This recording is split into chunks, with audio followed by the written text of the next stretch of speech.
Hello friends, welcome to प्रतियोगिता दर्पण। मैं हूं प्रशांत।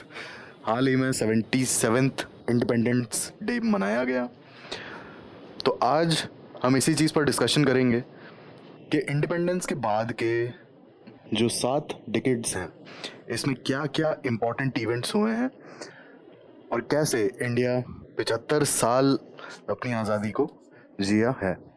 आइए शुरू करते हैं। सबसे पहला इवेंट हमारा 1947 में आज़ादी का। अब आज़ादी जो है, आज़ादी के पीछे काफ़ी लंबी लड़ाई रही, बहुत ज़्यादा संघर्ष रहा और हमारे जो क्रांतिकारी हैं उनका काफ़ी बड़ा योगदान रहा, काफ़ी इम्पोर्टेंट रोल रहा हमारा सारे रेवोल्यूशनरीज़ का। ठीक है, और रेवोल्यूशनरीज़ ने भी अपने अपने लेवल पे काफ़ी बड़ी लड़ाइयाँ लड़ी, चाहे फिर वो एक्सट्रीमिस्ट हों या फिर वो मॉडरेट्स हों। तो काफ़ी बड़ी लड़ाइयाँ रहीं रेवोल्यूशनरीज़ की भी। ठीक है, इसके अलावा महात्मा गांधी का काफ़ी इम्पोर्टेंट रोल है, काफ़ी सारे माइलस्टोन्स हैं उनके जो उन्होंने अचीव किए, जो कि स्पेसिफिकली इंडिपेंडेंस में काफ़ी बड़ा रोल प्ले करते हैं। कहीं ना कहीं महात्मा गांधी को ये चीज़ पता थी कि अगर हमने गन्स उठा लिए और अगर हम वायलेंस पर उतर आए तो जो ब्रिटिश एम्पायर है ना, इतना ज़्यादा माइटी है कि वो तुरंत क्रश कर देगा। और ये चीज़ महात्मा गांधी को बहुत अच्छे से पता थी कि ब्रिटिश एम्पायर से लड़ने का मतलब हम पीसफुली प्रोटेस्ट करेंगे तभी कुछ कर सकते हैं। अगर हमने गन उठाई तो हमें सीधा मार दिया जाएगा और बहुत इजीली क्रश कर दिया जाएगा। And this is the reason आप देखिए कि Gandhi ji never never like praised violence. वो वायलेंस के सख्त खिलाफ थे। Non violence means non violence, कोई हिंसा नहीं होनी चाहिए। काफ़ी इंपॉर्टेंट इवेंट्स रहे, हम डिटेल में हर चीज़ डिस्कस करेंगे आगे। हाल फिलहाल में हम इंपॉर्टेंट इवेंट्स की बात करते हैं। तो काफ़ी लंबी लड़ाई रही हमारी बेसिकली। ठीक है, और स्पेसिफिकली हमने 200 साल से भी ज़्यादा का bloodshed as well as revolution देखा। उसके बाद जाके फाइनली कहीं 15 अगस्त 1947 को भारत आज़ाद हुआ। अब आज़ादी की शाम अगर आप भारत के बारे में बात करेंगे, क्या कंडीशंस थी, तो बेसिकली वर्ल्ड की सेकंड लार्जेस्ट पॉपुलेशन थी, सबसे ज़्यादा लैंग्वेजेस, सबसे डाइवर्स कल्चर के साथ में हमारा देश आज़ाद हुआ था। आगे चल के ये जो लैंग्वेजेस हैं ये भी एक बहुत बड़ा इशू बनती हैं। ठीक है, पॉपुलेशन तो आज भी हम ऑलमोस्ट लार्जेस्ट होने वाले हैं एक आध डेकेड में। ठीक है, चाइना के आसपास आ ही चुके हैं पॉपुलेशन में। बट आप सोचिए 1947 में भी सेकंड लार्जेस्ट पॉपुलेशन थी और cultural diversity as well as languages वो आज भी डाइवर्स हैं। इसके बाद लिटरेसी रेट की अगर बात करें तो महज 12% लिटरेसी रेट था हमारा जब आज़ाद हुए थे। आप सोचिए आज कितना है। उस समय सिर्फ और सिर्फ 12% था। इसके अलावा जो हमारा मेडिकल इंफ्रास्ट्रक्चर था, basically public health infrastructure, it was highly इनएडिक्वेट, highly like बाकी जो पब्लिक इंफ्रास्ट्रक्चर है आपका वो तो कम था ही, बट पब्लिक हेल्थ का भी अगर आप इंफ्रास्ट्रक्चर देखेंगे ना तो वो भी काफ़ी ज़्यादा लाइक इनएडिक्वेट था। ऐसे कंडीशंस में हम आज़ाद हुए। अब आप सोचिए कि कितना लंबा संघर्ष रहा है। ठीक है, एज अ कंट्री इंडिया ने जो 75 ईयर्स में चीज़ें अचीव की हैं, आप अगर आज के डेटा को इन चीज़ों से कंपेयर करेंगे then you will come to know कि 75 ईयर्स में इंडिया कितनी लंबी जर्नी करके आगे बढ़ा है। जो अचीवमेंट्स हैं, जैसे आप लिटरेसी देखिए, उस समय सिर्फ 12% था, जो कि आज 70% से भी ऊपर है। उस समय सिर्फ और सिर्फ 12% था। इसके बाद आप मेडिकल का इंफ्रास्ट्रक्चर देखिए, तो आज की तारीख में लाइक हम मेडिकल टूरिज्म की बातें कर रहे हैं, लेकिन अगर आप आज़ादी के समय पे देखेंगे तो हेल्थ इंफ्रास्ट्रक्चर वाज हाईली इनएडिक्वेट। वो भी उस सर्कमस्टांसेस में जब पार्टीशन की वजह से जो वायलेंस हो रहा था देश में बहुत ही ज़्यादा था। आप सोचिए, पब्लिक इंफ्रास्ट्रक्चर, रेलवेज, रोडवेज काफ़ी इनएडिक्वेट था और पब्लिक हेल्थ इंफ्रास्ट्रक्चर बहुत ही ज़्यादा इनएडिक्वेट था। और वहाँ से आज हम ग्रो करके कहाँ आए हैं कि इंडिया मेडिकल टूरिज्म प्रमोट कर रहा है, लोग बाहर से इंडिया में इलाज कराने आ रहे हैं। आप सोचिए 1947 के टाइम पे हमारा पब्लिक हेल्थ इंफ्रास्ट्रक्चर इनएडिक्वेट था। इसके बाद लिटरेसी और बहुत सारी चीज़ें हैं। फिर नेक्स्ट मेजर अचीवमेंट फिर नेक्स्ट मेजर इंसिडेंट की बात अगर हम करेंगे तो that was partition as well as India की जो नई बाउंड्रीज खींची गई। अब बेसिकली बाउंड्री कमीशन बनाया जाता है। बाउंड्री कमीशन को चेयर करते हैं सिरिल रैडक्लिफ। ये बेसिकली एक ब्रिटिश लॉयर होते हैं और इन्हें महज 5 हफ्ते दिए जाते हैं। महज 5 हफ्ते दिए जाते हैं अपना टास्क पूरा करने के लिए। इंडिया का जो ईस्टर्न बाउंड्री है जो कि ये, और जो वेस्टर्न बाउंड्री है जो कि ये, इसे ड्रॉ करने के लिए इन्हें महज 5 हफ्ते दिए जाते हैं। काफ़ी बवाल भी होता है, ठीक है। जैसे अगर वेस्टर्न पाकिस्तान के केस में या फिर बांग्लादेश जो प्रेजेंट है उसके केस में बोलें, तो काफ़ी काफ़ी बड़े जो हमारे लाइक फ्रीडम फाइटर्स हैं वो इस चीज़ के अगेंस्ट थे कि कुछ इसमें पर्टिकुलर रीजन्स जो है वो इंडिया में रहने चाहिए, वो पाकिस्तान में नहीं जाने चाहिए। इसके बाद वेस्टर्न पाकिस्तान की तो बाउंड्रीज कुछ इस तरीके से बनाई गई थी कि सरदार वल्लभ भाई पटेल ने तो यहाँ तक बोल दिया था कि ये जो आपने बाउंड्रीज बनाई हैं और डेमोग्राफिक डिस्ट्रीब्यूशन जो है हाल फिलहाल में, तो डेमोग्राफिक डिस्ट्रीब्यूशन के हिसाब से बहुत ही लार्ज स्केल माइग्रेशन होगा, ठीक है, बहुत ही लार्ज स्केल माइग्रेशन होगा Sikh as well as Hindus का। आपने ये जो बाउंड्री बनाई है इसके अकॉर्डिंग, हालांकि ज्यादा बातें सुनी नहीं गई, जल्दबाजी में ये जो बाउंड्रीज हैं ये ड्रॉ की गई। बाउंड्री कमीशन ने 40 दिन के अंदर अंदर अपना काम करके और सबमिशन भी दे दिया, जो बाउंड्रीज हैं अवॉर्ड कर दी गई। इसीलिए अगर आप बात करेंगे तो India as well as Pakistan की जो बाउंड्री है, बेसिकली इसे रैडक्लिफ लाइन भी कहते हैं। आपका ये जो है रैडक्लिफ लाइन, और बेसिकली इंडिया चाइना का जो है that's McMahon line. McMahon line को हम फिर कभी डिटेल में डिस्कस करेंगे। हाल फिलहाल हम बाउंड्री कमीशन की बात कर रहे हैं, तो ये हमारा एक इम्पॉर्टेंट इंसिडेंट था। पार्टीशन के काफ़ी ज़्यादा इश्यूज हुए, काफ़ी लोग होता है ना कि बॉर्डर क्रॉस करके इधर से उधर, उधर से इधर, है ना काफ़ी सारे लोग तो अपनी प्रॉपर्टीज वगैरह भी छोड़ के चले गए थे, ठीक है। काफ़ी वायलेंस भी हुआ, काफ़ी ज़्यादा कम्युनल राइट्स भी देखे गए। तो पार्टीशन ऑल टुगेदर एक ऐसा इवेंट रहा है जो इंडिया के केस में आप देखेंगे तो जो कम्युनल राइट्स हैं एज वेल एज जो लार्ज स्केल माइग्रेशन है, बहुत बड़ी क्राइसिस खड़ी कर दी थी पार्टीशन में, ठीक है। पार्टीशन के बाद आता है हमारा कश्मीर इशू। अब बेसिकली कश्मीर में एक क्राइसिस की सिचुएशन पैदा हो जाती है। कैसे होती है उस पर अगर हम बात करेंगे तो आपको बताऊं, Maharaja of Jammu and Kashmir, Maharaja Hari Singh, basically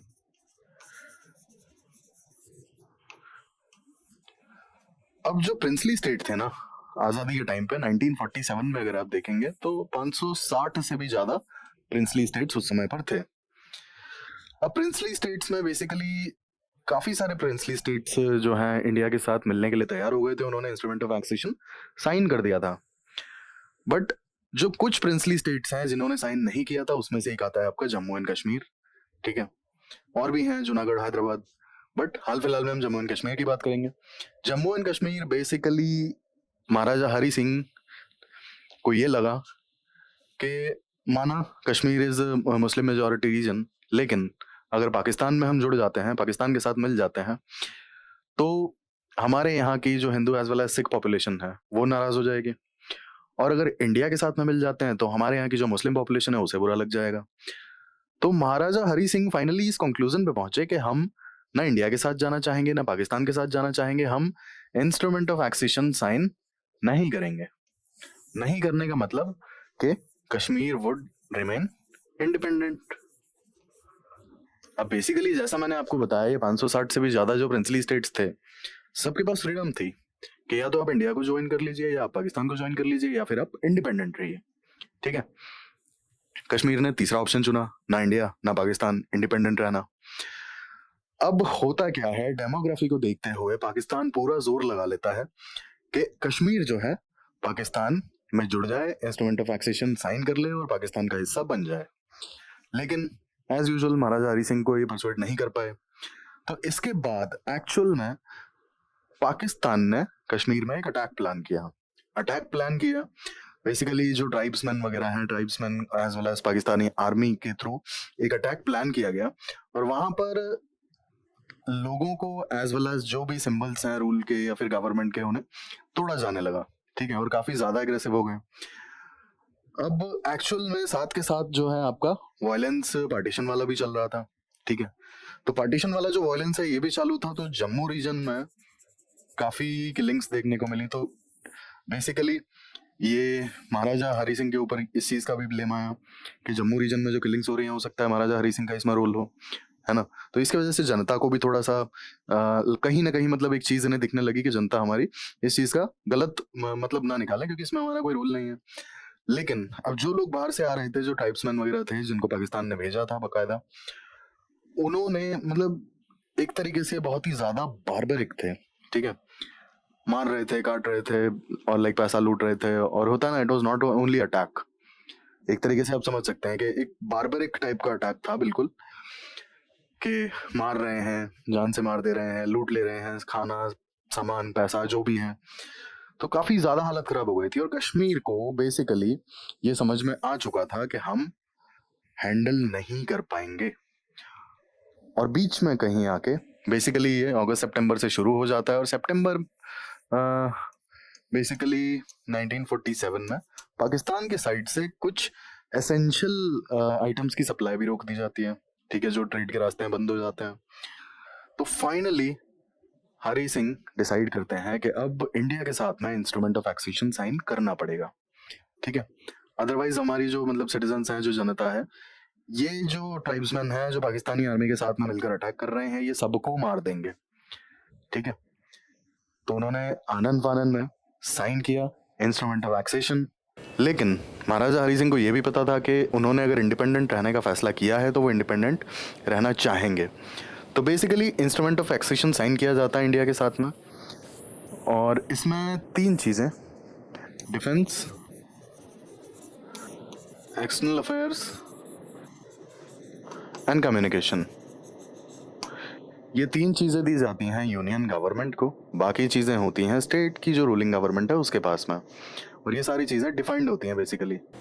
अब इन 3 चीज़ों के अलावा आप देखेंगे जितनी भी चीज़ें आती हैं apart from defence, external affairs and communication, सारी JNK गवर्नमेंट के पास में थी। और ये कैसे आई? ये आई आर्टिकल 370 के फॉर्म में, ठीक है। मतलब defence, external affairs as well as communication के अलावा जितने भी डिसीजंस होंगे वो state government of Jammu Kashmir लेगी। इसके अलावा जो डिसीजंस होंगे सिर्फ इन 3 चीज़ों के लिए, इन 3 सब्जेक्ट्स के लिए, वो यूनियन गवर्नमेंट के हाथ में होंगे। इसीलिए आप देख सकते हैं कि IPC के भी जो सेक्शंस हैं वो, मतलब इंडियन पीनल कोड के भी जो सेक्शंस हैं वो JNK में नहीं चलते थे, ठीक है, उनका अपना अलग ही एक पीनल कोड था। अब यहाँ पे ये साइन करने की जो मजबूरी थी, मजबूरी मैंने आपको बता दी, है ना। हालांकि महाराजा ऑफ जम्मू एंड कश्मीर के जो महाराजा थे हरी सिंह, इन्होंने रिक्वेस्ट भी किया काफ़ी ज़्यादा इंडिया को कि इंडिया सपोर्ट करे, जो क्राइसिस चल रहा था उस समय पाकिस्तान की तरफ से, जो मतलब केओस क्रिएट किया जा रहा था। तो बेसिकली हमारे जो पॉलिटिशियंस हैं ना, हमारे जो नेता थे उस समय के, उन्होंने साफ मना कर दिया। साफ मना करने का रीज़न कि आपने इंस्ट्रूमेंट ऑफ एक्सेशन साइन किया नहीं है, तो हम कैसे आपके इंटरनल मैटर में हम सपोर्ट कर दें आपका, ठीक है। इंटरनेशनल लेवल पे इंडिया का उस समय ऑलरेडी इमेज ख़राब हो सकता था, ठीक है, क्योंकि नया नया इंडिपेंडेंट हुआ था।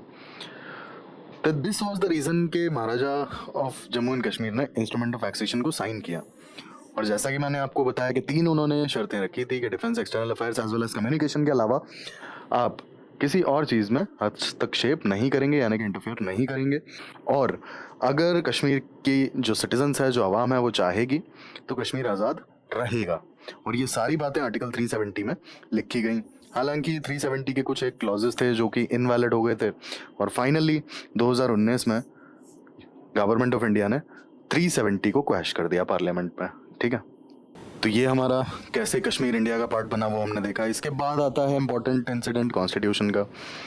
अब बेसिकली कॉन्स्टिट्यूशन की कहानी काफ़ी लंबी है, ठीक है। काफ़ी पहले से लाइक कॉन्स्टिट्यूशन की बात उठने लगी थी कि इंडियंस को अपने अधिकार होने चाहिए, अपना खुद का कॉन्स्टिट्यूशन फॉर्म करने के राइट्स होने चाहिए। काफ़ी लंबा मतलब इस पे होता है ना, इशू चलता रहा, ठीक है। फाइनली फिर कैबिनेट मिशन आता है। फाइनली कैबिनेट मिशन आता है 1946 में।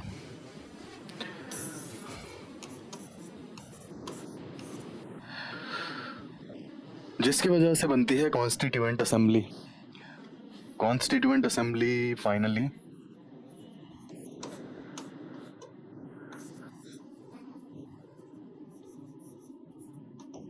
कॉन्स्टिट्यूएंट असेंबली के भी अपने काफ़ी लाइक चीज़ें रही, काफ़ी सारे काम थे रिगार्डिंग कॉन्स्टिट्यूशन वगैरह बनाना और उसे फ्रेम करना और सारी चीज़ें देखना। फाइनली इनकी पहली मीटिंग होती है। पहली मीटिंग में होता क्या है कि मुस्लिम लीग कॉन्स्टिट्यूएंट असेंबली की जो पहली मीटिंग है उसे बॉयकॉट कर देती है, अटेंड ही नहीं करती।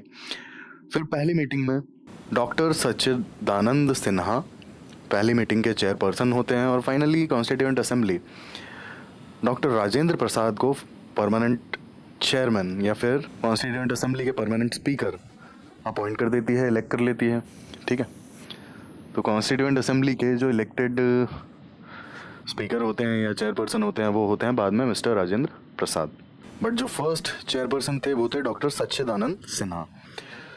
अब कॉन्स्टिट्यूएंट असेंबली का बेसिक काम था कॉन्स्टिट्यूशन से रिलेटेड जो भी काम है वो। इसमें सबसे ज़्यादा इंपॉर्टेंट थी ड्राफ्टिंग कमेटी। ड्राफ्टिंग कमेटी को लीड कर रहे थे आपके डॉक्टर BR अम्बेडकर। अब कॉन्स्टिट्यूएंट असेंबली की अगर हम बात करें तो बेसिकली यहाँ पे 8 मेजर कमिटीज़ थी। ठीक है, 8 मेजर कमिटीज़ थी जिसमें से एक इम्पॉर्टेंट थी ड्राफ्टिंग कमेटी जो कि लीड कर रहे थे बाबा साहेब अम्बेडकर। ठीक है, अब कॉन्स्टिट्यूएंट असेंबली का काफ़ी लंबा रोल रहा, हालांकि इन्होंने काफ़ी इंटेंस काम किया, काफ़ी सारे लाइक ग्लोबल लेवल पे जो भी कॉन्स्टिट्यूशंस थे उनको स्टडी किया और इंडिया का मतलब होता है ना कि जो यूनिक चीज़ें थी उनको ध्यान में रखते हुए लाइक लगभग 2 साल और 11 महीने इन्होंने लगाए कॉन्स्टिट्यूशन को ड्राफ्ट करने में। ठीक है, और फाइनली जो कॉन्स्टिट्यूशन का अडॉप्ट किया गया था 26 नवंबर 1949 और जनवरी 26 1950 को फाइनली हमारे कॉन्स्टिट्यूशन को इफेक्टिव बना दिया जाता है। सारी चीज़ें इम्प्लीमेंट कर दी जाती हैं 26 जनवरी 1950 से। इसीलिए 26 जनवरी 1950 से हम हर साल जनवरी 26 को रिपब्लिक डे की तरह भी सेलिब्रेट करते आ रहे हैं। रीजन बीइंग 26 जनवरी को India became a democratic Republic. सारे जो फीचर्स हैं, सारे जो प्रोविजंस हैं कॉन्स्टिट्यूशन के 26 जनवरी 1950 से इम्प्लीमेंट हो गए थे, जो कि हमने अडॉप्ट थोड़ा सा पहले कर लिया था। तो ये हमने कॉन्स्टिट्यूशन की बात की। इसके अलावा फिर हम सबसे पहली वोटिंग आती है नेक्स्ट 1951 में। कॉन्स्टिट्यूशन अडॉप्ट किया 1950 में। अब जनरल इलेक्शन जो होता है सबसे पहला वो 1951 में होता है, स्पेसिफिकली अक्टूबर से शुरू होता है और लगभग फरवरी मार्च तक जाता है 1952 तक। ठीक है, काफ़ी बड़े लेवल पे जो वोटिंग एक्सरसाइज है कंडक्ट करानी पड़ी थी क्योंकि इतनी ज़्यादा पॉपुलेशन थी, हमने देखा। अब इसे लीड करते हैं basically election commissioner Sukumar Sen, जो कि इंडिया के पहले इलेक्शन कमिश्नर थे। अब 1951 के जनरल इलेक्शंस की अगर बात की जाए तो कांग्रेस पार्टी के पास में क्लियर मैंडेट था, क्लियर मेजॉरिटी थी।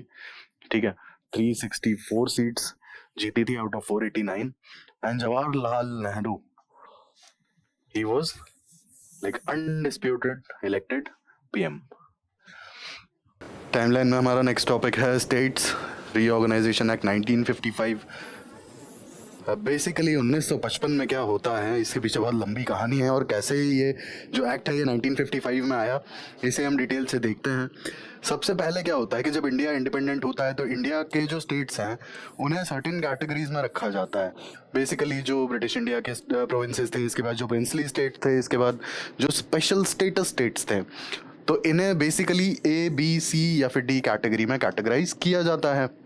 ठीक है, इसके बाद स्टेट्स रीऑर्गेनाइजेशन के लिए कुछ कमिटीज़ भी बनती हैं, basically Dhar committee as well as JVP committee. अब बेसिकली ये जो कमिटीज़ हैं या जो कमीशंस हैं, इन कमीशंस का यही कहना था कि लिंग्विस्टिक बेसिस पे स्टेट्स का रीऑर्गेनाइजेशन नहीं करना चाहिए। और यहाँ पर स्पेसिफिकली मैं बता दूँ, जो धर कमेटी है, धर कमेटी का ये कहना था कि स्टेट्स का जो रीऑर्गेनाइजेशन है वो एडमिनिस्ट्रेटिव कन्वीनियंस के बेसिस पे होना चाहिए, ना कि लिंग्विस्टिक बेसिस पे। JVP कमेटी यानी कि जवाहरलाल नेहरू, वल्लभ भाई पटेल एंड पट्टाभी सितारामैया, इस कमेटी ने भी लिंग्विस्टिक लाइंस के लिए मना कर दिया।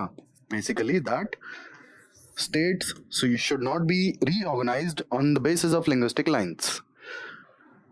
अब इसके बाद होता क्या है, क्योंकि जैसा कि हम सब जानते हैं कि Andhra Pradesh was the first state which was created on the basis of linguistic lines. तो बेसिकली होता यह है कि पोटी श्रीरामुलु बेसिकली एक तेलुगु लीडर थे ये, इन्होंने हंगर स्ट्राइक स्टार्ट कर दिया और फाइनली 1952 दिसंबर 1952 में इनकी डेथ हो जाती है। ठीक है,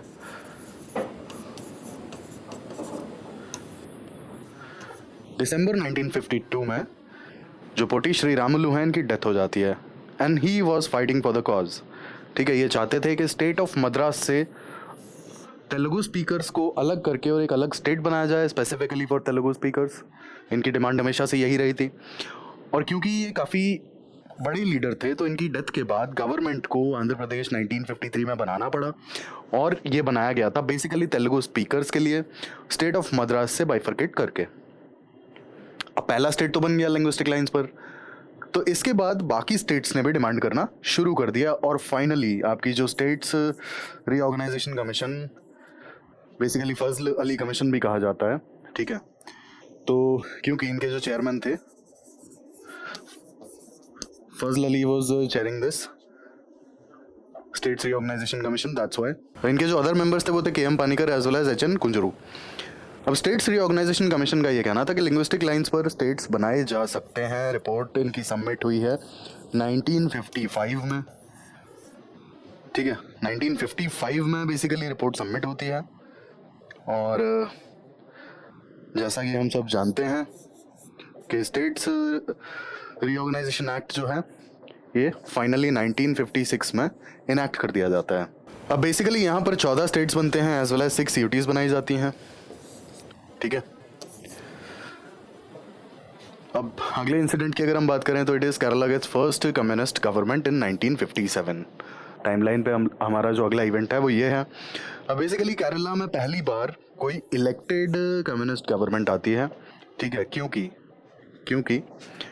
1956 में जो government 14 states as well as UTs बनाती है, उस बाइफर्केशन में बेसिकली केरला एक नया स्टेट बनता है, फर्स्ट टाइम इलेक्शंस होते हैं, ठीक है। और देखा जाए तो कम्युनिस्ट गवर्नमेंट इलेक्शन के थ्रू फर्स्ट टाइम इंडिया के किसी स्टेट में आती है, और वो है केरला। केरला के जो सीएम बनते हैं वो है EMS नंबूद्रिपद। बट ये जो गवर्नमेंट है आर्टिकल 356 के चलते डिसमिस कर दी जाती है। रीज़न बीइंग इनकी पॉलिसीज़ कुछ बहुत ही ज़्यादा अलग होती हैं और सोसाइटी का एक मेजर चंक इनके अगेंस्ट में आ जाता है, ठीक है। नेक्स्ट इवेंट पर अगर हम चलें तो वो है दलाई लामा का एक चैप्टर 1959 का स्पेसिफिकली। अब होता क्या है कि दलाई लामा जो है 1959 में इंडिया से रेफ्यूज मांगते हैं और इंडिया उन्हें अलाउ कर देता है, ठीक है। और ठीक 3 साल बाद हम एक लड़ाई भी लड़ते हैं चाइना से, ये सबसे बड़ी वजह होती है उसकी। तो आइए देख लेते हैं कि बेसिकली बैकग्राउंड क्या है और ये होता क्यों है। अब 1959 में एक्चुअल में तिब्बत में एक क्राइसिस होता है, स्पेसिफिकली जो कैपिटल रहा है तिब्बत का ल्हासा, यहाँ पे एक रिवोल्ट होता है। रिवोल्ट की वजह पीपल्स रिपब्लिक ऑफ चाइना की जो आर्मी है बेसिकली, ठीक है। अब होता क्या है, इसका जो बैकग्राउंड अगर हम देखें तो यहाँ पर एक 17 पॉइंट अग्रीमेंट साइन किया जाता है चाइना और तिब्बत के बीच में 1951 में, ठीक है। इसमें तिब्बत को काफ़ी सारी चीज़ें अश्योर की जाती हैं। एग्जाम्पल के लिए जैसे वो अपना रिलीजन फॉलो कर सकेंगे और उनकी एक अपनी लोकल गवर्नमेंट होगी, उसे डिसमिस नहीं किया जाएगा या फिर किसी तरह का इंटरफेरेंस नहीं होगा, है ना। तो ये 17 पॉइंट अग्रीमेंट बेसिकली तिब्बत और चाइना के बीच में साइन होता है और काफ़ी सारे अश्योरेंसेस दिए जाते हैं, बट ऐसा होता नहीं है। 1959 में फाइनली क्या होता है कि जो लोकल्स हैं तिब्बतियंस को ये चीज़ लगती है कि 17 पॉइंट अग्रीमेंट को फॉलो नहीं किया जा रहा है, वो पूरे तरीके से वायलेट कर रहा है, चाइना वायलेट कर रहा है। तो लोग उतर आते हैं सड़कों पे 1959 में, ठीक है, सड़कों पे उतर आते हैं। लेकिन यहाँ पर एक सबसे बड़ा प्रॉब्लम क्या था, सबसे बड़ा प्रॉब्लम ये था कि तिब्बत ने कभी भी अपनी आर्मी पे फोकस नहीं किया था, इसलिए इनकी कोई तिब्बतियन आर्मी बहुत स्ट्रांग या फिर होता है ना कि जो बहुत पावरफुल, वो बिल्कुल भी नहीं थी। रीजन बीइंग आर्मी पे कभी फोकस किया ही नहीं गया था, है ना। तो आप सोचिए कि जब नॉर्मल लोग सड़क पर उतर आएंगे और थोड़ा बहुत आर्म्स वगैरह इन लोगों के पास थे भी, लेकिन चाइनीज आर्मी को फेस करना एक बड़ा टास्क था। तो इसीलिए दलाई लामा अपने काफ़ी सारे फॉलोअर्स के साथ, रेफ्यूजीज के साथ में इंडिया आ जाते हैं और परमिशन मांगते हैं कि तिब्बत की गवर्नमेंट इन एग्जाइल एस्टैब्लिश करनी है। तो बेसिकली हिमाचल प्रदेश में एक जगह है धर्मशाला, फाइनली वो वहाँ सेट करते हैं अपनी गवर्नमेंट इन एग्जाइल, ठीक है।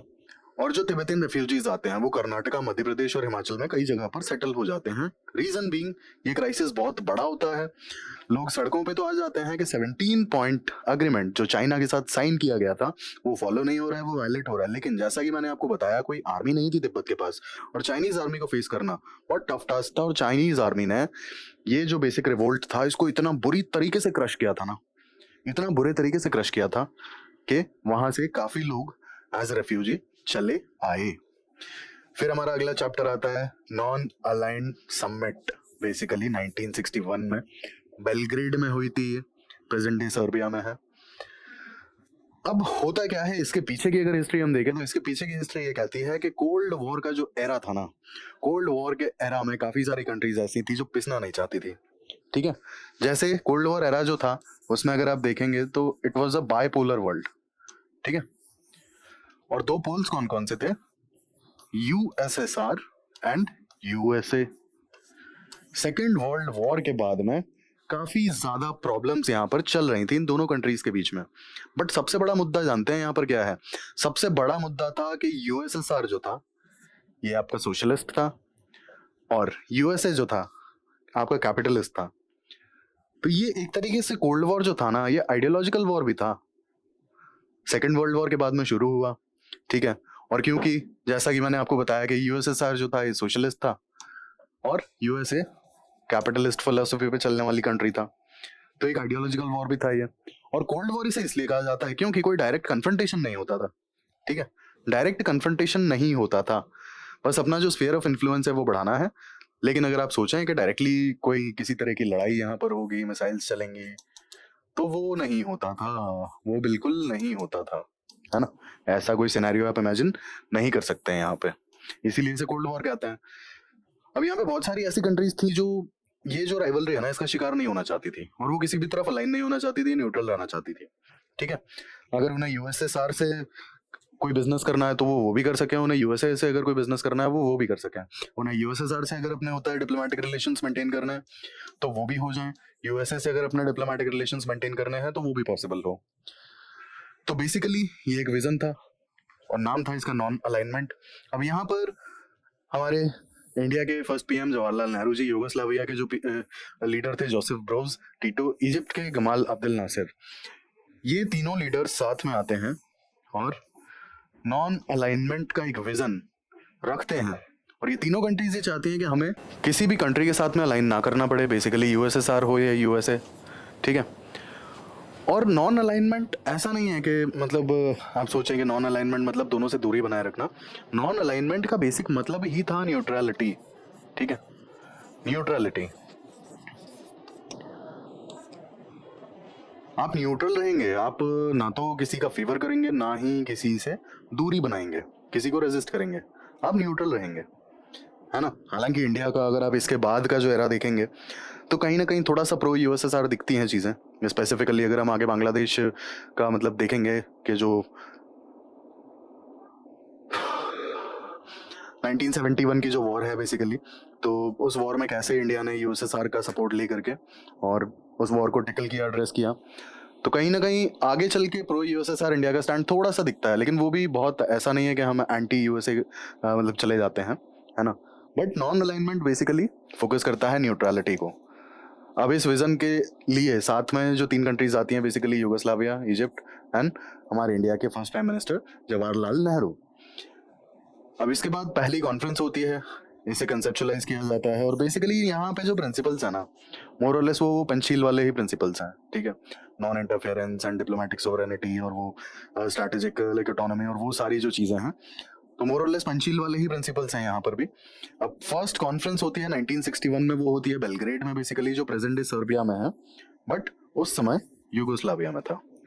तो यहाँ पर फर्स्ट कॉन्फ्रेंस होती है नॉन अलाइनमेंट की, और उसके बाद नैम समिट चली ही आती हैं, कई सारी समिट हो चुकी हैं। फिर टाइमलाइन के हम अगले इवेंट पे आए तो it is liberation of Goa in 1961। ठीक है, अब बेसिकली 1947 में जब इंडिया आज़ाद होता है तो जो गोवा बेसिकली पोर्चुगीज कॉलोनी थी, तो 1947 में जब इंडिया आज़ाद होता है तो पोर्चुगीज जो ऑफिशियल्स वहां पर थे गोवा में, उनसे कहा गया कि गोवा को आप लिबरेट कर दें और छोड़ दें, ठीक है, बट इन्होंने माना नहीं। फिर ऐसा भी सुनने में आ रहा था कि जो पोर्चुगीज हैं ये लोग गोवा का जो इशू है वो इंटरनेशनलाइज कर सकते हैं, है ना, और फिर एक तरीके से एक डिप्लोमेटिक फेलियर भी था, है ना। तो फाइनली काफी टाइम वेट करने के बाद इंडिया ने दिसंबर 1961 में ऑपरेशन विजय लॉन्च किया, ठीक है। Operation Vijay basically an attack based on land, sea and air, ठीक है। ये ऑपरेशन लॉन्च किया गया और जो पोर्चुगीज गवर्नमेंट थी, जो लोकल अथॉरिटीज थी, उन्होंने सरेंडर कर दिया और फाइनली गोवा जो है, Goa became part of India.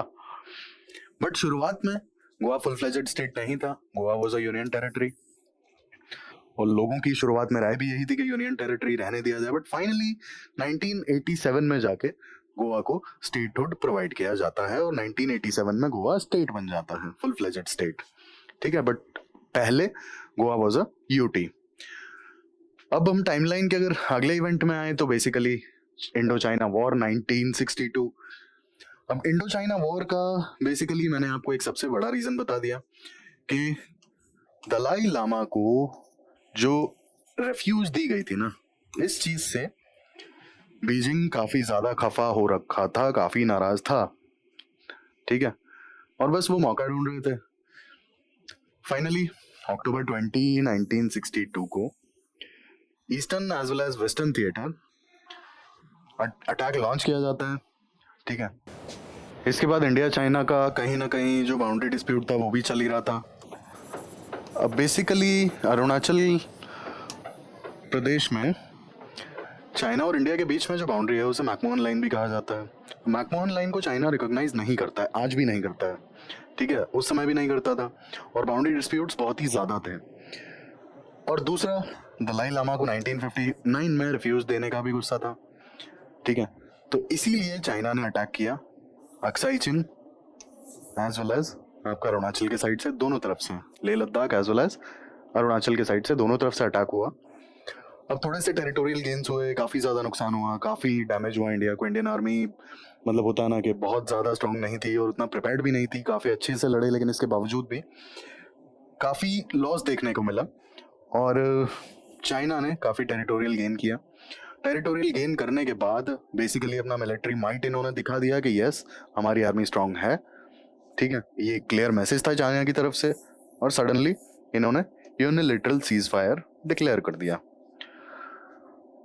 अब यहाँ पे एक इशू ये था कि जवाहरलाल नेहरू चाइना को एक अलग मतलब परसेप्शन से देखते थे। उन्हें लगता था कि चाइनीज मतलब उन्होंने भी काफ़ी लंबी लड़ाई लड़ी है, ठीक है, और एक सर्टेन टाइम पे वो लोग होता है कि हमारी कंडीशन समझ सकते हैं, है ना। इसके बाद जवाहरलाल नेहरू ने 1954 में पंचशील प्रिंसिपल्स भी साइन किए थे चाइना के साथ में, और उन्होंने कभी सोचा नहीं था कि चाइना इस तरीके से अटैक कर देगा, सिर्फ और सिर्फ इसलिए कि जो बाउंड्री डिस्प्यूट्स हैं वो काफ़ी एग्रेसिवली डील किए जा रहे हैं, ठीक है। अब इसमें हुआ क्या था बेसिकली कि जवाहरलाल नेहरू ने जो डिस्प्यूटेड टेरिटरी थी वहाँ पर एटलीस्ट, अब कोई भी टेरिटरी डिस्प्यूटेड है तो बेसिकली आप उसे खुला तो नहीं छोड़ सकते ना, आप उसके आसपास अपनी जो पोस्ट हैं, जो आर्मी है, उसे तो आप डिप्लॉय करेंगे ही। तो चाइना को कुछ ऐसा भी लगा कि शायद डिस्प्यूटेड टेरिटरी में इंडिया कहीं ना कहीं कब्जा करना चाह रहा है, अनेक्स करना चाह रहा है। तो ये कुछ रीजंस रहे थे बेसिकली, और जिसके वजह से चाइना ने अटैक किया। बट जवाहरलाल नेहरू ने कभी सोचा नहीं था कि चाइना इस तरीके से अटैक करेगा। इंडिया को काफ़ी लॉस हुआ था, ठीक है, और यही रीज़न है कि जवाहरलाल नेहरू की इंडो चाइना वॉर के बाद डेथ हो जाती है, क्योंकि वो सदमा बर्दाश्त नहीं कर पाते हैं, है ना। फिर आता है आपका सेकेंड इंडिया पाकिस्तान वॉर 1965। अब बेसिकली पाकिस्तान ने ऑपरेशन गिब्राल्टर लॉन्च किया 1965 अगस्त में, है ना, और इस टाइम पे जो हमारे प्राइम मिनिस्टर थे वो थे लाल बहादुर शास्त्री। अब पाकिस्तान को ऐसा लगा कि हमारी मिलिट्री जो है इंडियन आर्मी के सामने बहुत ही ज़्यादा सुपीरियर है, एज वेल एज कश्मीर के लोग उनका काफ़ी सपोर्ट करेंगे। जो भी मतलब इंस्टीट्यूशंस हैं जैसे डिफेंस के, पुलिस के, या जो बैंकिंग इंस्टीट्यूट्स हैं, सब पे अटैक करेंगे बेसिकली कश्मीर के लोग, और वो पाकिस्तान का साथ देंगे 65 की लड़ाई में, है ना। बेसिकली इसे क्या कहा गया, टू फ्रंट वॉर, कि इधर से पाकिस्तान अटैक करेगा और दूसरी साइड से कश्मीर के लोग भी सपोर्ट करेंगे। हालांकि इंडिया फाइनली ये वॉर जीत जाता है। अगला हमारा जो टाइमलाइन का इवेंट है वो है Rahul Indira Gandhi. Indira Gandhi first time like Rajya Sabha member बनती हैं 1966 में। साथ ही वो लाल बहादुर शास्त्री के कैबिनेट में मिनिस्टर भी बन जाती हैं। ये यहाँ से इंदिरा गांधी के करियर की शुरुआत होती है। इसके बाद लाल बहादुर शास्त्री की जब डेथ होती है तो उनकी डेथ के बाद इन्हें पीएम बना दिया जाता है और इसके बाद rest is the history. But 1966 में इंदिरा गांधी के पॉलिटिकल करियर की शुरुआत होती है। ये राज्यसभा मेंबर बनती हैं उस साल और उसके साथ ही साथ लाल बहादुर शास्त्री जब बेसिकली प्राइम मिनिस्टर थे और उनका जो कैबिनेट था उसमें कैबिनेट मिनिस्टर भी बनती हैं ये। फिर आता है 1967 में ग्रीन रेवोल्यूशन की शुरुआत। अब बेसिकली आप समझिए कि इंडिया ने इंडिपेंडेंस का जो दौर था, इंडिपेंडेंस के दौर के बाद में पहली वॉर 1947 में पाकिस्तान के साथ, दूसरी 62 में चाइना के साथ, तीसरी पाकिस्तान के साथ 65 में। आप देखिए इंडिपेंडेंस का एक दर्द, पार्टीशन का एक दर्द, इसके बाद पाकिस्तान के साथ में लड़ाई बेसिकली कश्मीर के साइड में, इसके बाद 62 में चाइना के साथ, 65 में फिर से पाकिस्तान के साथ, और 65 की जो लड़ाई थी वो एज अ सरप्राइज आई थी इंडियन आर्मी के लिए, but Indian army do managed it well. ठीक है, तो आपकी ये जो लड़ाइयाँ थी, इतनी लड़ाइयों के बाद में आप सोचिए कि इंडिया की हालत कैसी होगी।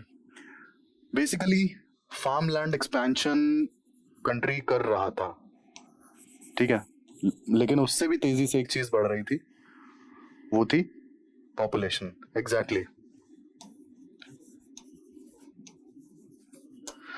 अब आप सोचिए कि फार्मलैंड एक्सपेंशन तो हो रहा है लेकिन पॉपुलेशन उससे ज्यादा तेजी से बढ़ रही है। तो ये तो एक इशू वाली बात है ना, एक प्रॉब्लम है तो इसका सोल्यूशन ढूंढना पड़ेगा। और सबसे बड़ी प्रॉब्लम क्या थी, 1943 का जो फेमाइन आया था ना, उसमें काफी ज्यादा लोगों की डेथ हुई थी। ठीक है, हालांकि वो एक मिस मैनेजमेंट था, लेकिन इसके बावजूद भी जो 1943 का फेमाइन था उसके वजह से काफी लार्ज स्केल पर डेथ्स हुई थी। तो आप सोचिए इंडिया के पास में कितने सारे चैलेंजेस हैं। ऑलरेडी एक फेमाइन देख चुके हैं, इंडिपेंडेंस के टाइम पे पार्टीशन का जो इशू था, जितना रायता फैला था, ठीक है, क्योंकि पार्टीशन के टाइम पर बेसिकली काफी ज्यादा पब्लिक प्रॉपर्टी का भी नुकसान हुआ, कम्युनल राइट्स हुए, इस चक्कर में काफी ज्यादा लॉसेस देखने पड़े।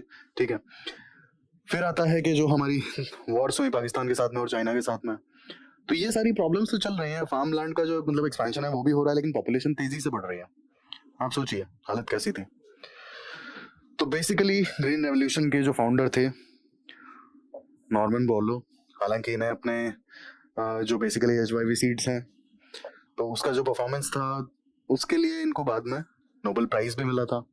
ठीक है, अब इंडिया में शुरू करते हैं green revolution mister MS Swaminathan. MS Swaminathan was the father of green revolution in India. ठीक है, 1967-68 में शुरू होता है, 77-78 तक ये चलता रहता है। बेसिकली यहाँ पर एक जो इम्पोर्टेंट चीज थी वो थी HYV सीड्स का इंट्रोडक्शन और फार्म एक्सपेंशन। जितना भी आरेबल लैंड था जहाँ पर खेती की जा सकती थी उस पर खेती की जाए। और ये जो HYV सीड्स थी ना, हाई यील्ड वैरायटी, इसकी वजह से आउटपुट काफी तेजी से इंप्रूव हुआ। और स्पेसिफिकली अगर हम यहाँ बात करें तो राइस और व्हीट का जो आउटपुट है ना काफी तेजी से बढ़ा था। और उसके बाद तो rest is the history. India became one of the leading Nations in the world. ठीक है, leading agricultural Nations in the world. अगला इवेंट आता है हमारा टाइमलाइन में नक्सलबाड़ी मूवमेंट। अब बेसिकली इंडो नेपाल बॉर्डर के पास में एक विलेज है नक्सलबाड़ी, जो कि वेस्ट बंगाल में है। बेसिकली जो वेस्ट बंगाल का सिलीगुड़ी है उसके आसपास, वहां पे चारू मजूमदार बेसिकली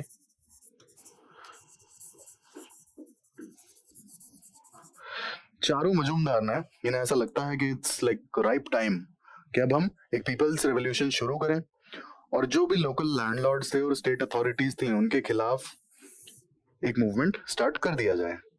अब बेसिकली काफी ज्यादा इंस्पायर्ड थे, ठीक है, वियतनाम वॉर से, क्यूबन रेवोल्यूशन से काफी ज्यादा इंस्पायर्ड थे ये। तो इन्होंने बेसिकली 1967 में नक्सल मूवमेंट शुरू किया। हालांकि शुरू हुआ था वेस्ट बंगाल में, लेकिन आगे ये छत्तीसगढ़, आंध्र प्रदेश, काफी जगह पर फैला भी था। टाइमलाइन में अगला इवेंट आता है हमारा बांग्लादेश का फॉर्मेशन। अब बेसिकली 1970s में इलेक्शन होते हैं और इलेक्शन में शेख मुजीबुर रहमान बंगा बंधु, इनकी जो पार्टी है अवामी लीग, वो जीत जाती है। बट बेसिकली वेस्ट पाकिस्तान ये जो मैंडेट है, जो रिजल्ट्स हैं, उन्हें मानने को तैयार नहीं होते हैं। अब हमारा जो प्रेजेंट डे पाकिस्तान है, that was west Pakistan, and Bangladesh जो प्रेजेंट डे बांग्लादेश है, basically that was east Pakistan. तो वेस्ट पाकिस्तान से हुकूमत चल रही थी। अब बेसिकली जो प्रेसिडेंट थे आगा मोहम्मद खान, उन्होंने पाकिस्तानी आर्मी को फुल फ्लेजेड फ्रीडम दे दी। क्यों दे दी? क्योंकि शेख मुजीबुर रहमान ने इंडिपेंडेंस डिक्लेयर कर दी थी जब उन्होंने काफ़ी समय तक देखा कि वेस्टर्न पाकिस्तान से कोई रिस्पांस नहीं आ रहा है और वो लोगों के जो मैंडेट है उसे रिस्पेक्ट नहीं कर रहे हैं। तो उन्होंने एक इनफॉर्मली ईस्ट पाकिस्तान को इंडिपेंडेंट डिक्लेयर कर दिया, नाम दिया गया बांग्लादेश। ठीक है। तो जो प्रेसिडेंट थे आगा मोहम्मद खान, उन्होंने पाकिस्तानी आर्मी को फ्रीडम दे दी कि हमें लॉ एंड ऑर्डर का रिस्टोरेशन चाहिए। लेकिन पाकिस्तानी आर्मी ने बेसिकली अपने ही सिटीजन्स पर काफ़ी क्रूअलिटी दिखाई, काफ़ी ज़्यादा क्रूअल एक्शंस, है ना। और इसका एक रीज़न और भी था, बेसिकली मुक्ति वाहिनी। ठीक है, जो बंगाली पीपल थे ऑफ ईस्ट पाकिस्तान, तो उन लोगों ने अपना गोरिल्ला वॉर स्टार्ट कर दिया था। ग्रुप का नाम था मुक्ति वाहिनी। यहाँ पर लोग as well as civil servants, army person, सारे लोग थे जो भी चाहते थे कि बांग्लादेश बने। तो इन्होंने गुरिल्ला वॉर स्टार्ट कर दिया था, जिसके वजह से पाकिस्तानी आर्मी और भी ज़्यादा क्रूअल होती जा रही थी। फाइनली इंडिया ने इंटरफेयर किया और हमारी प्राइम मिनिस्टर इंदिरा गांधी के कुछ ऐसे डिसीजंस रहे कि पाकिस्तान की जो आर्मी है उन्होंने सरेंडर कर दिया और बांग्लादेश बेसिकली लिबरेट हो गया। अगले इवेंट पर चलते हैं। Basic structure doctrine 1973। Basic structure doctrine India के अगर कॉन्स्टिट्यूशन की बात की जाए तो एक लैंडमार्क जजमेंट है, बेसिकली 1973 का Kesavananda Bharati versus state of Kerala. यहाँ पर सुप्रीम कोर्ट ने first time basic structure doctrine की बात की। ठीक है। और बेसिक स्ट्रक्चर डॉक्ट्रिन में बेसिकली कुछ लिमिटेशंस हैं, है ना। लिमिटेशंस हैं रिगार्डिंग लेजिस्लेटिव, एग्जीक्यूटिव और ये सारी जो लिमिट्स हैं गवर्नमेंट की। अब ये लिमिट्स क्या हैं और क्या है ये बेसिक स्ट्रक्चर? बेसिकली सिंपल भाषा में अगर आपको समझाऊं, कॉन्स्टिट्यूशन में कुछ ऐसी चीज़ें हैं जो कि बदली नहीं जाएंगी। ठीक है, इन वर्ड्स कह लो या इन स्पिरिट कह लो, वो बदली नहीं जाएंगी। That's what is basic structure. जबकि हम सब जानते हैं कि गवर्नमेंट यानी कि पार्लियामेंट के हाथ में है कि कॉन्स्टिट्यूशन को चेंज कर दे वो, लेकिन बेसिक स्ट्रक्चर के अकॉर्डिंग ये जो बेसिक स्ट्रक्चर डॉक्ट्रिन है, अगर कोई चेंज सुप्रीम कोर्ट को ऐसा लगता है कि ये चेंज गलत है, उसे क्वैश किया जा सकता है अगर वो बेसिक स्ट्रक्चर डॉक्ट्रिन के तहत आता है। तो इसका मतलब सीधा सीधा कि पार्लियामेंट कॉन्स्टिट्यूशन को हर एक तरीके से अमेंड नहीं कर सकता है, कुछ लिमिटेशंस हैं। वही limitations basically basic structure doctrine में डिफाइन की हैं सुप्रीम कोर्ट ने। एग्जाम्पल के लिए ऐसे समझाऊं कि फेडरलिज्म जो है, फेडरलिज्म इंडिया का एक बेसिक स्ट्रक्चर डॉक्ट्रिन का प्रिंसिपल है। इसका मतलब है कि इंडिया में फेडरलिज्म एज अ प्रिंसिपल हमेशा रहेगा, इसे हटाया नहीं जा सकता है। और बेसिक स्ट्रक्चर डॉक्ट्रिन टाइम के साथ में इवॉल्व किया है, काफ़ी सारी चीज़ें ऐड ऑन हुई हैं उसमें। अगले इवेंट पर चलें, India and nuclear Pokhran 1 and 2। Basically 1974 में पहली बार इंदिरा गांधी ने पीसफुल न्यूक्लियर एक्सप्लोशंस की बात की, जो कि पोखरण में राजस्थान में किए गए थे। और अटल बिहारी वाजपेयी के टाइम पे 1998 में इंडिया ने न्यूक्लियर टेस्ट ओपनली किए। हालांकि काफ़ी ज़्यादा सैंक्शंस फेस करने पड़े थे इंडिया को, काफ़ी इश्यूज हुए थे। बट देन बिल क्लिंटन जो उस समय यूएस के प्रेसिडेंट थे, वो इंडिया विजिट करते हैं बाद में और धीरे धीरे चीज़ें नॉर्मलाइज होने लगती हैं। बट यहाँ पर बेसिकली चाहे हमारी पीएम इंदिरा गांधी हो, चाहे हमारे पीएम वाजपेयी हो, इनका एक विज़न था। विज़न क्या था? विज़न ये था कि इंदिरा गांधी की बात की जाए तो इंडिया ने बेसिकली 1947, 65, 62 इतनी सारी वॉर्स देखी, आज़ादी को बहुत ज़्यादा टाइम हुआ नहीं था और उस बीच में हमने 3 से 4 वॉर्स देख ली, ठीक है।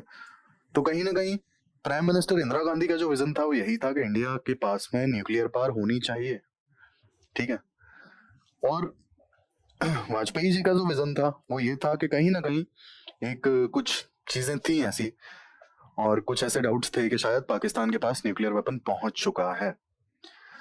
और ये जो डाउट्स थे बेसिकली, ये डाउट्स कहीं ना कहीं पोखरण का जो सेकंड न्यूक्लियर टेस्ट होता है इसकी तरफ ले जाता है। हालांकि कुछ ही समय के बाद हमें पता पड़ गया था कि पाकिस्तान के पास में भी न्यूक्लियर वेपन है।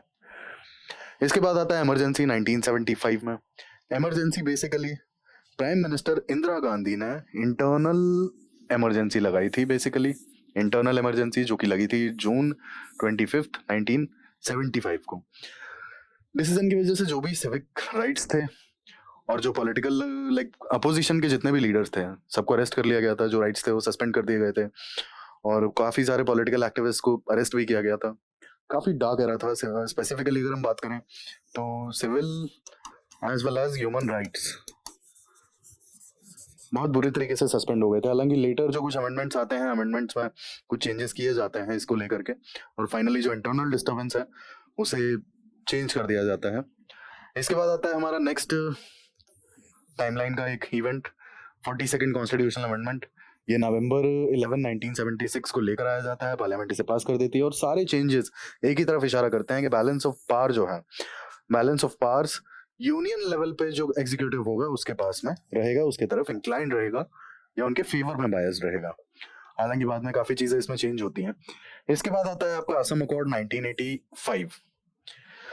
अब बेसिकली आसू यानी कि all Assam students union as well as government of India की तरफ से राजीव गांधी असम अकॉर्ड को साइन करते हैं। और अगर बैकग्राउंड की बात की जाए तो बैकग्राउंड यहाँ पर ऐसे है बेसिकली कि जो बांग्लादेश से इनफिल्ट्रेशन था ना, यहाँ से आप देखेंगे तो बांग्लादेश से जो इनफिल्ट्रेशन था ना काफ़ी बढ़ गया था। रेफ्यूजी क्राइसिस जो था स्पेसिफिकली जब 1971 में पाकिस्तानी आर्मी ने अपने ही सिटीजन्स पर एट्रोसिटीज शुरू कर दी थी, उस टाइम पर रेफ्यूजी क्राइसिस काफ़ी ज़्यादा हो गया था। ये बहुत बड़ा रीज़न था कि इंदिरा गांधी ने उस वॉर में इंटरफेयर किया था। रीज़न बीइंग जितना रेफ्यूजी क्राइसिस इंडिया को फेस करना पड़ रहा था काफ़ी ज़्यादा प्रॉब्लमेटिक था वो, है ना। अब हुआ क्या कि जो रेफ्यूजीज़ हैं, पाकिस्तानी आर्मी की जो एट्रोसिटीज़ थी बेसिकली, जो शेख मुजीबुर रहमान के जो मैंडेट्स थे लोग उन्हें सपोर्ट करते थे और वो इलेक्शंस जीत भी गए थे, लेकिन इसके बावजूद भी अवामी लीग की जो रिस्पेक्ट है वो नहीं की गई वेस्टर्न पाकिस्तान गवर्नमेंट के द्वारा। तो ये काफ़ी बड़ा इशू था और जब पाकिस्तानी आर्मी ने चीज़ें नॉर्मलाइज करने की कोशिश की तो उन्होंने एट्रोसिटी शुरू कर दी। इसी कारण से काफ़ी ज़्यादा रेफ्यूजीज जो हैं Bengal as well as Assam की तरफ मूव कर गए। तब all Assam state students union जो है इन्होंने एक प्रोटेस्ट शुरू कर दिया। प्रोटेस्ट था कि जो इलीगल माइग्रेंट्स हैं और स्पेसिफिकली जो 1971 की क्राइसिस में आए हैं उन्हें डिपोर्ट किया जाए। काफ़ी लंबी मांग थी इनकी। फाइनली 1985 में राजीव गांधी ने उसे साइन किया था और यहाँ पर एक कंडीशन रखी गई थी कि जो 1 जनवरी 1966 के पहले माइग्रेंट्स एंटर किए हैं असम में उन्हें रिकॉग्नाइज किया जाएगा और इलेक्टोरल डेटा उनके फेवर में होगा। बट जो मार्च 25 1971 के बाद एंटर किए हैं उन्हें डायरेक्टली डिपोर्ट कर दिया जाएगा आइडेंटिफाई करके। यही है असम अकॉर्ड की condition. Basically it was about infiltration during the 1971 crisis of Bangladesh. Refugee crisis काफी बड़े लेवल पे था। इसके बाद अगले इवेंट पे चलते हैं, पावर ऑफ फ्लो टेस्ट इन 1989। अब बेसिकली एसआर बोम्मई कर्नाटका में इनकी गवर्नमेंट थी जो कि डिसमिस कर दी जाती है आर्टिकल 356 यूज करके, यानी कि प्रेसिडेंट रूल बेसिकली। अब एसआर बोम्मई को कोई चांस भी नहीं दिया गया था कि वो अपनी मेजॉरिटी प्रूव कर पाए, है ना। प्रेसिडेंट रूल यहाँ लगा दिया गया और इसीलिए एसआर बोम्मई जो थे ये बेसिकली सीएम थे। इन्होंने चैलेंज किया सुप्रीम कोर्ट में और सुप्रीम कोर्ट ने यहाँ पे आर्टिकल 356 के कुछ कंडीशंस यहाँ पर ले डाउन किए कि आर्टिकल 356 का कब यूज़ करना चाहिए प्रेसिडेंट रूल लगाने के लिए और कब नहीं करना चाहिए, कब जो प्रेसिडेंट रूल है वो लॉफुल होगा और कब नहीं होगा। और यहाँ पे एक बात की गई कि अगर मेजॉरिटी को चेक करना है तो फ्लोर टेस्ट होना चाहिए। बिना फ्लोर टेस्ट के आप किसी भी गवर्नमेंट को सस्पेंड नहीं कर सकते, डिसमिस नहीं कर सकते। अगले इवेंट पे चलें अगर हम, तो हमारा अगला इवेंट है Mandal commission and rights of backward classes. 1989 में फाइनली वीपी सिंह की जो गवर्नमेंट होती है वो मंडल कमीशन के रिकमेंडेशंस को इम्प्लीमेंट करती है और फाइनली बैकवर्ड कास्ट को 27% का रिजर्वेशन दिया जाता है एजुकेशन में as well as government jobs में। और इसी के साथ में जो टोटल रिजर्वेशन होता है for schedule caste, schedule tribes and other backward caste, ये 49% पहुंच जाता है। इसके बाद एलपीजी रिफॉर्म्स की बात आती है 1991 में। अब बेसिकली उस समय के जो फाइनेंस मिनिस्टर होते हैं 1991 में, that was mister Manmohan Singh. इन्होंने बजट के साथ में कुछ चीजें ऐसी भी प्रेजेंट की जिससे इंडियन इकोनॉमी की हालत सुधरने वाली थी। हालांकि काफी आप देखेंगे कि फॉरेक्स का जो है, फॉरेक्स का काफी कम रिजर्व बचा हुआ था, है ना, और उसी को हैंडल करने के लिए एक इंडस्ट्रियल पॉलिसी भी लाई जाती है बजट के साथ साथ, जिसके थ्रू लाइसेंस राज को खत्म कर दिया जाता है और प्राइवेट सेक्टर को काफी सारी चीजों में परमिशन मिल जाती है, अपार्ट फ्रॉम फ्यू सेक्टर्स जो आज आते आते बहुत ही कम हो चुके हैं, है ना। इसीलिए आपका सबसे पहले आता है लिबरलाइजेशन, है ना।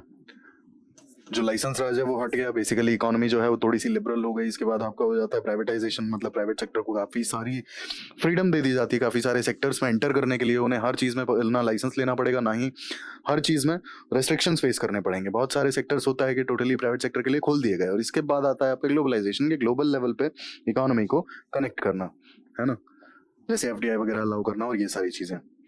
तो एलपीजी रिफॉर्म्स के बाद इंडियन इकोनॉमी की जो कंडीशन थी काफी बदली और जो इकोनॉमिक ग्रोथ थी, बेसिकली जीडीपी ग्रोथ जो है हमने काफी अच्छी देखी है। उसके बाद फिर आता है बेसिकली 2005। आपके दो बहुत इंपॉर्टेंट यहाँ पे चीजें होती हैं। पहला होता है कि Mahatma Gandhi national rural employment guarantee scheme या फिर गारंटी एक्ट पास होता है। दूसरा राइट टू इन्फॉर्मेशन एक्ट 2005। अब बेसिकली यहाँ पर बात हो जाती है एंटाइटलमेंट की, है ना, कि रूरल एरियाज में 100 डेज ऑफ एम्प्लॉयमेंट इंश्योर करने के लिए। यहाँ पर बात हो जाती है राइट टू इन्फॉर्मेशन, ठीक है, right to information basically transparency बढ़ाने के लिए। फिर अगला इवेंट आता है हमारा आधार, 2009 में फाइनली इंट्रोड्यूस किया जाता है।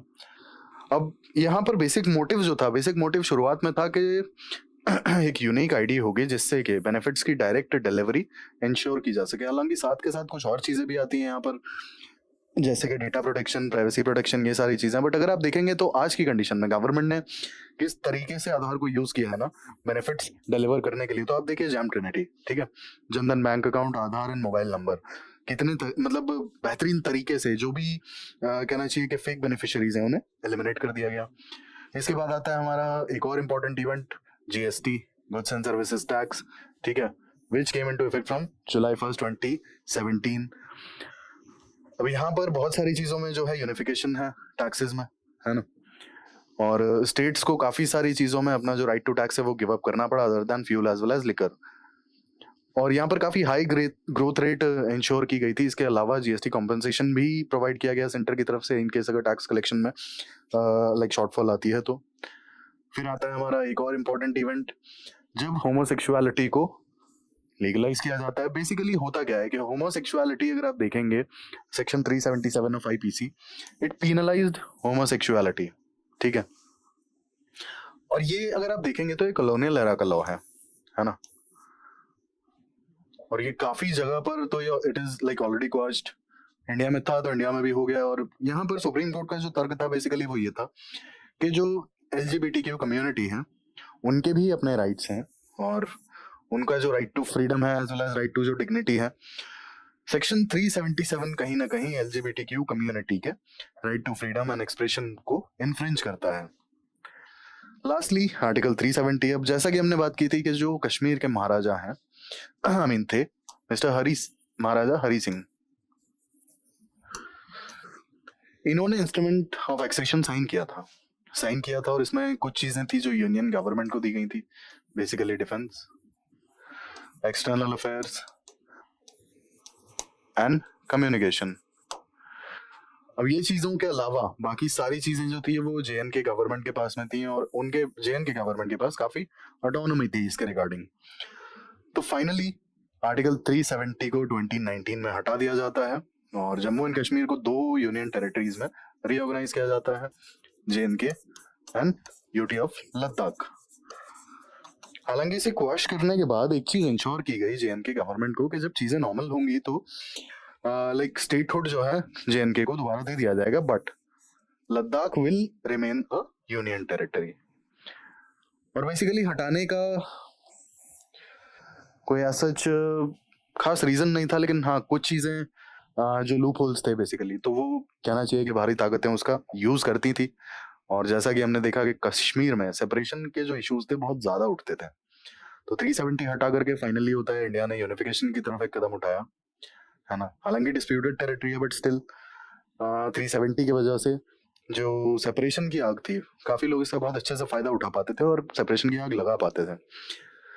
तो ये हमने काफी इंपॉर्टेंट इवेंट्स डिस्कस किए बेसिकली, कि इंडिया 75 सालों में कौन कौन से इंपॉर्टेंट इवेंट्स को देख करके इवॉल्व हुआ है।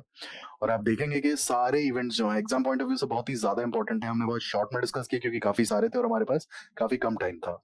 ये हमारी आज की डिस्कशन थी। Happy independence day. और ऐसे ही इन्फॉर्मेटिव वीडियोस के लिए प्लीज सब्सक्राइब करें, लाइक करें, शेयर करें। Thanks for watching.